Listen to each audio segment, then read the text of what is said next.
Сайн байцгааны үзэгчдээ шинжээчийн цаг болон эхэлж байна. Өнөөдөр студид Голомт банкны арилжааны хэлтсийн захирал тулгааг урьсан байгаа. Тэгэхээр валютын ханшийн талаарх байр суурийг нь сонсъё. Сайн байцгаана уу?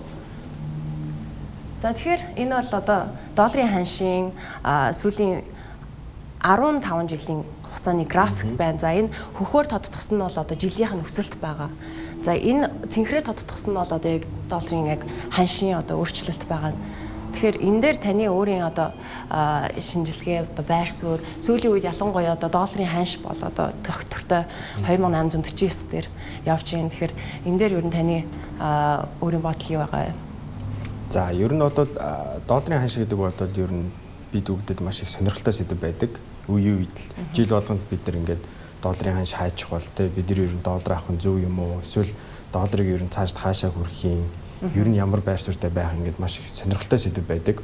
За тэгээд ингээд түрүүн эдийн засгийн Батбарлаагийн хэлснээр одоо ингээд ханшийн хөдөлгөөнийг харах юм бол сүүлийн 15 жилээс өнөөдөр бол 1000 төгрөг байсан ханш бол нэг 2850 гэдэг ханшийн түвшинд ингээд тогтож эхэлж байна. За энэ нь бол нэг хэсэндээ бол манай улс өөрөө нэгт бол доктортой, хоёрт бол ханш өөрөө бас нэлээд доктортой байгаа нь өөрөө баг сүүлийн 15 жилийн хугацаанд баг тохиолдоогүй үйл явдал гэж хэлж байна. Тэгэхээр үндсэндээ бол нэг валютын ханш бол жилдээ нэг 5%-аар одоо дээшээгээ ингээд сулардаг буюу одоо доллар илүү чангардаг үзэгдэл ажиглагддаг.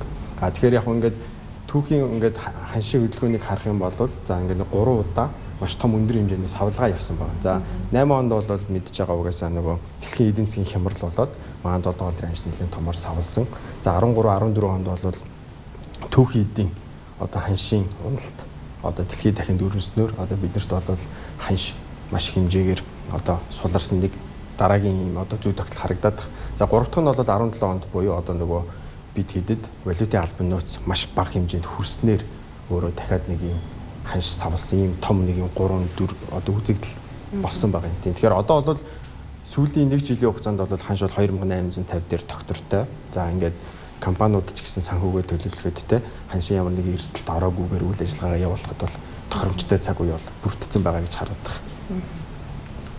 За дараагийн дэлгэцэн дээр болоод нөгөө ханшинд яг юу нөлөөлөд идэг вэ гэдэг одоо мэдээллийг харуулж байна. За ханшинд яг юу нөлөөлөд байгаа вэ гэхээр за Монгол банкнаас зарладаг гадаад валютын албан нөөц гэж байдаг.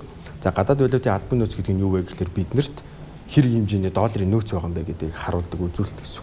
За тэгэхээр хамгийн сүүлийн үзүүлэлтээр бол 4.4 тэрбум долларын одоо Монгол банк бол нөөцийг зарлалцсан те. Банкуд бол одоо энэ зах зээл дээр үйл ажиллагаа явуулаад манай эдийн засгт өөрөө ерөнхийдөө 4.4 тэрбум долларын нөөц байна гэсэн үг. За энэ тоо ер нь яг ямар хэмжээнд хүрвэл одоо зохистой байдаг вэ гэхээр ерөнхийдөө Монгол банкны харж байгаагаар бол Монгол улс маань өөрөө ирэх 8 бол 9 сарын одоо валютын хэрэгцээгээ хангахуйц нөөцийн түвшинд одоо бидний валютын нөөц байх юм бол энийг бол доктортой буюу хэвийн гэж үздэг. Тэгэхээр одоо бол 4.4 тэрбум доллар байна гэдэг чинь бол маш хэвийн тийм учраас нөөц нь бидэрт байгаа учраас нөгөө талтай ханш өөрөө доктортой яваад байгаа гэж харагдаад байна. За тэгээ ингээд харах юм бол хамгийн бага түвшин буюу 2017 онд бол 1 тэрбум хүрсэн. Энэ дээр бол түрүүний харчсан одоо бидний хамгийн сүүлийн ханшийн том савлгаа явсан. За тэрнээс хойш ингээд манай валютын албан нөөц өсөөр явж байгаа. Өнөөдөр 4.4 тэрбум долларын нөөцтэй байна. Тэгэнгүүт эргээгээд ногоон графикаар харах юм бол энэ бол ханшийн хөдөлгөөн байгаа.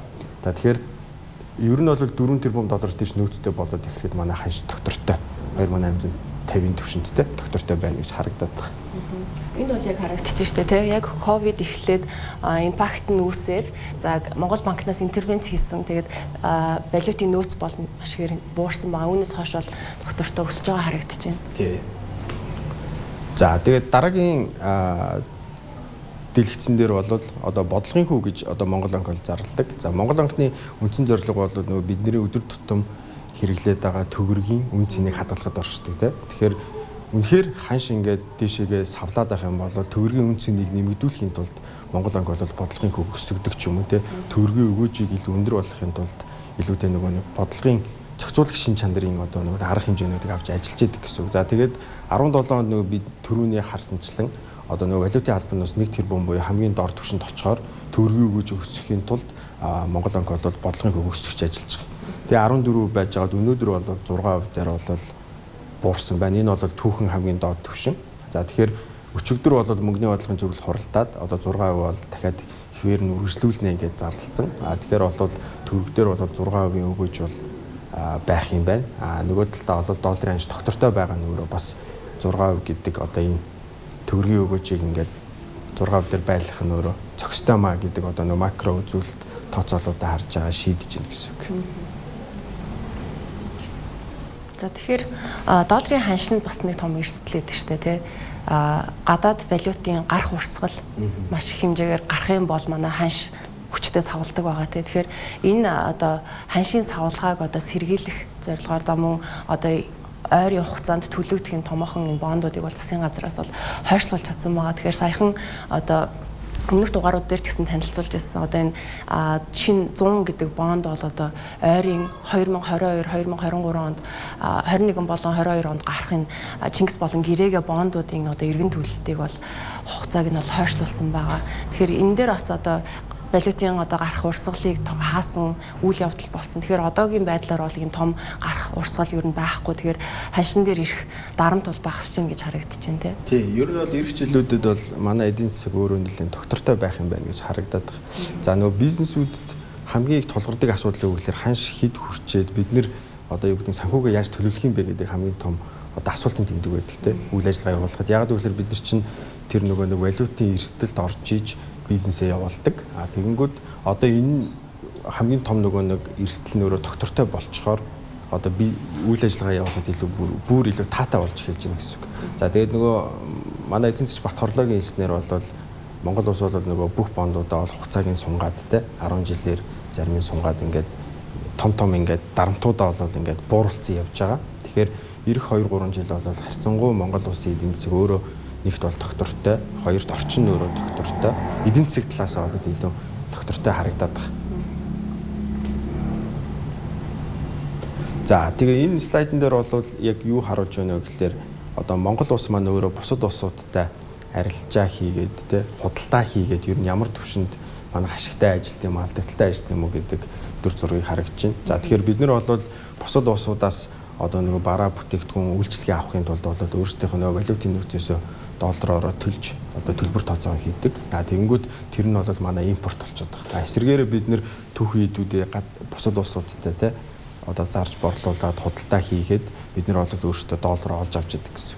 Тэгэхээр энэ хоёрын зөрүү нь одоо эерэг буюу нэмэх байх юм бол манай улсад одоо том зургаараа доллар илүү орж ирж ийн гэсэн санааг харуулж шүү дээ. Тэгэхээр яг энэ график дээр харах юм бол манайх гадаад худалдаанаас өөрөө угаасаа ашигтай.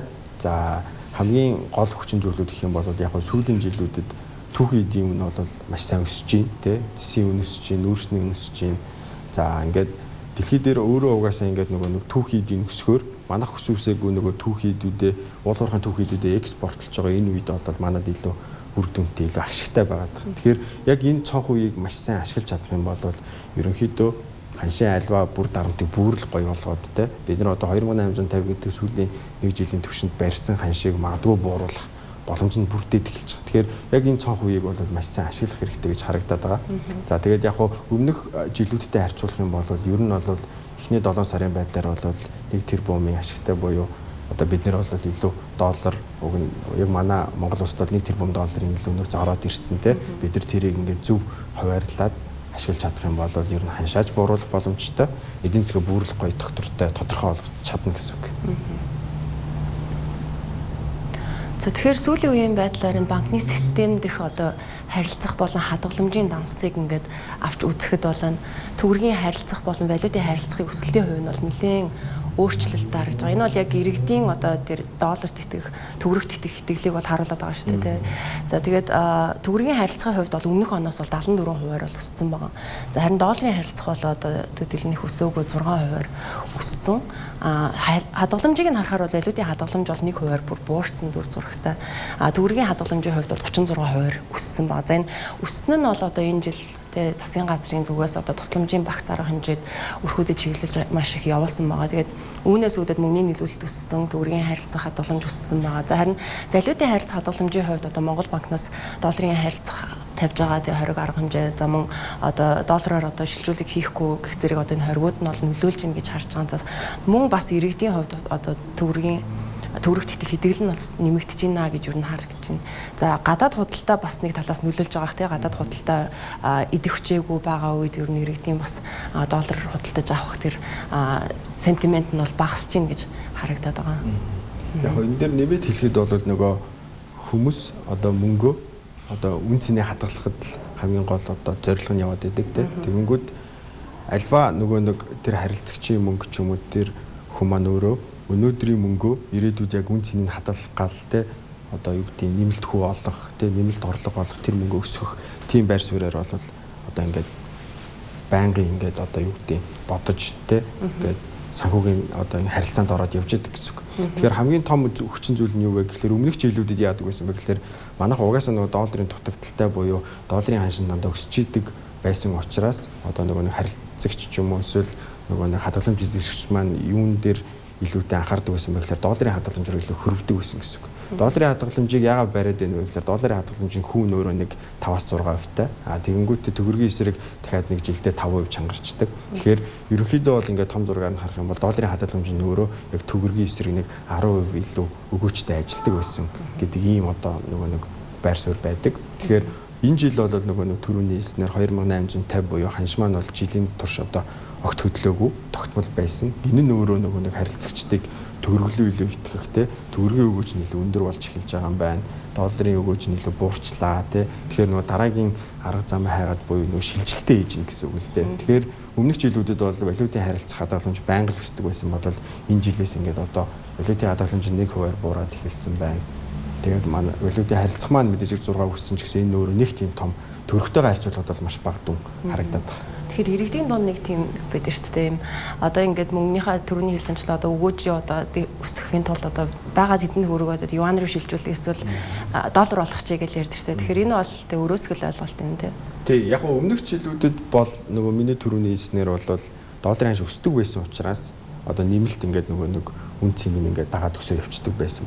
Одоо бол нөгөө ханш нь өөрөө доктортой болцсон тий. Манайх валютын эрсдэл одоо ер нь бол баг намдор төвшөнд очсон. Одоо бид нэр бол дахиад ханш өснө гэдэг хүлээлтийг бол аль болох ингээд бүр тэгээ доктортой болсон эдийн засгаар явж байгаа учраас ер нь ханш өснө гэдэг ойлголт ерөнхийдөө буураад байна. Тэгэхээр одоо бол нөгөө нэг хадгаламж эзэмшигч ч юм уу те нөгөө нэг хөрөнгө оруулалт хийж байгаа хүмүүс маань ер нь доллароос айл болох болоод те бусад валютаас ер нь болоод ер нь айл болох төгрөгөөр илүү хөрөнгө оруулалт хийх те хадгаламж хийх энэ төр зураг нь илүү одоо илүү өгөөч харилцагч талдаа ч өгөөчтэй байна. Манай нөгөө нэг эдийн засгтаа ч өгөөчтэй. Яг гэвэл нөгөө бид нар чинь дотооддоо бүх худалдаа, бүх гүйлгээнүүд чинь төгрөгөөр хилддэг.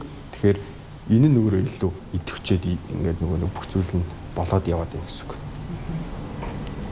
За тэгээд яг энэ юунаас харах юм бол нөгөө өмнө нь хэлсэн за нөгөө доллар төлж байгаа банкуудын хадгаламжийн хүү өөрөө хамгийн дээд нь буюу 6%-ийг одоо бараг төлж штэ тэ. Тэгээ нэмээд эн чинь ханш 5%-аар төгрөгийн эсрэг чангарч байна. Тэгэхээр нэг 11.3% өгөөжийг авдаг байсан бол одоо ингээд долларын хадгаламжийн хүү ингээд буурж байгаа дүр зураг харагдаад байгаа. За тэгээ сая ковид үеэр бол 1.6 буюу хамгийн доор түвшиндээ бол очсон. За одоо тэгээ буцаад 3.3 гээд иймэрхүү дүр зурагтайгаар одоо ингээд зах зээл дээр өнгөнөө шилжээд ажиллаж байна гэсэн үг. Тэгэхээр үндсэндээ бол одоо ингээд өмнөх жилүүд шиг ингээд 6% ч юм уу 7% гэдэг нь аль болох ингээд долларын хадгаламж төлж байгаа одоо банкуудын хүү буурж байгаа тийм. Энэ бол нэг тийм том нэг дүр зураг байна. Хоёрт нөгөө ханшин өөрөө огт хөдлөхгүй болохоор харилцагч нар угаасаа л долларын хадгаламж дээр авж байгаа өгөөж нь өөрөө бага болчихгонгод буцаад нэг шинэ нөгөө нэг арга зам буюу төгрөглөө гоёл итгэхэд эхэлж байна гэсэн үг. Тэгэхээр ийм хоёр сонголтын дунд л хүмүүс одоо хөрөнгө оруулалтын шийдвэр гаргаад явж байгаа гэсэн үг. Тэгэхээр долларын ханшин дээр ер нь нүүрлж байгаа эрсдэл ямар эрсдэл байгаа юм? За ер нь сүүлийн үед одоо нөгөө ковид гарснаас хойш манай хил бол ерөнхийдөө яг ингээд ийм нээлттэй ажиллагаа болцсон тий. Ер нь бол хаалттай хагас хаалттай шахам ажиллаж байгаа. Яг манай экспортууд гарч байгаа ч гэсэн яг хүссэн тоо хэмжээнд байхгүй дандаа квоттой тий. Тэгэнгүүт ингээд иймэрхүү нийлүүлэлт талын нөгөө бид нэр гадагшаа одоо түүхийн эдээ борлуулад орж ирдэг валют нь өөрөө орж ирж байгаа боловч энэний хэмжээ нь өөрөө ингээд хязгаарлагдсан. Тэгээ үүнээс холбоотой ингээд нөгөө тээврийн зардлалч өссөн дээрээс нь ингээд бидний нөгөө гаргаж чадж байгаа хэмжээ манж багассан. Тэгээ иймэрхүү нөө зардлууд нэмэгдээд эхлэхээр нийлүүлэлтийн шин чанартай зардлууд нэмэгдээд эхлэхээр одоо инфляц гэдэг зүйл гарч ирж байна. Инфляц нь өөрөө юу вэ гэхэлэр бид хэдийн өнөөдрийн мөнгөний үнц нь ирээдүйд ямар хэмжээгээр буурах юм бэ гэдгийг илтгэж байгаа тоо шүү дээ. Тэгэхээр одоо ингээд хамгийн сүүлийн зарлагдсан мэдээлэлээр бол 8.9 байна. Энэ өөрөө бараг 9%. Та магадгүй өнөөдөр 100,000 төгрөгтэй бол жилийн дараа магадгүй яг энэ тоог харах юм бол таны 100,000 төгрөг 90,000 төгрөг болно л гэсэн үг байхгүй үндсээр. Тэгэхээр инфляц гэдэг амар том одоо эрсдэл байна. Инфляцийг бол бууруулах нь бол мэдээж хэрэг одоо ингээд бид бүгдийн одоо эдийн засгт оролцож байгаагийн бүх хүмүүст л хамааралтай маш том эрсдэл харагдаад байгаа байхгүй. Тэгэхээр одоо бол ханшин бол доктортой байна. Өмнө нь бол энэ хөдөлдөг өсдөг байсан бол ханшин доктортой байна. Эдийн засаг бол уналтын үеэсээ буцаад ингээд сэргээд эхэлж байна. Гэтэл одоо бол бид эдийн хамгийн их яриад анхаарал тавиад одоо анхаарах зүйл маань өөрөө бол инфляц болчихдог. Тэгэхээр инфляц ер нь 8.9 байна гэдэг чинь өмнөх жилүүдэд нэг 2% төвшөнд ч юм уу 2-3% төвшөнд байсан бол одоо ингээд баг 3 дахин өссөн тий. Тэгэхээр энүүгээр ингээд ер нь зардал өсөж байна л гэсэн санаа илтгэдэг байна. Тэгээ инфляцийн мэдээг харж байхад ер нь голчлон одоо махны үн болон түлшний үнээс л их хамаарат ах шүү. Тэгэхээр нийлүүлэлтийн гаралтай тий махны одоо нийлүүлэлт багасаад үнэ нь өсөх ч юм уу тий түлшний нийлүүлэлт багасаад үнэ нь өсөх байдлаар явж байгаа учраас Монгол банкнаас бол үнийг бол зохицуулалт хийхгүй гэж яригадаад байгаа тий. Ер нь бол одоо бол хамгийн анхаарал татж байгаа зүйл бол инфляц. Биднэрт мэддэхгүйгээр бидний одоо мөнгөний үнцэнтэй хадгаламжийн үнцэн ер нь төгрөгийн үнцэнд буураад байгаа гол үзүүлэлт чинь юм болчихж байгаа байхгүй. Тэгэхээр энэ дээр ер нь цаашд одоо Монгол банк ямар арга хэмжээ авах те эсвэл ер нь яг энэ зөрөөс одоо засгийн газараас магадгүй ямар хөтөлбөр хэрэгжүүлэх юм гэдэггүй байна те. Тэгэхээр энэ бүх зүйлсүүдийг илүү тодорхой болгож жагаад энийг одоо л анилахаас өөр сонголт байхгүй. Яа гэвэл бид хэдийн төгрөгийн үнцэн энэ хуваар буураад байна гэсэн санаа шүү дээ. Тэгэхээр энэ бол маш том эрсдэл харагдаад байгаа шүү. За тулгаа захиралд баярлалаа. Тэгэхээр дараагийн дугаар хүртлээ баяр та. Баярлалаа.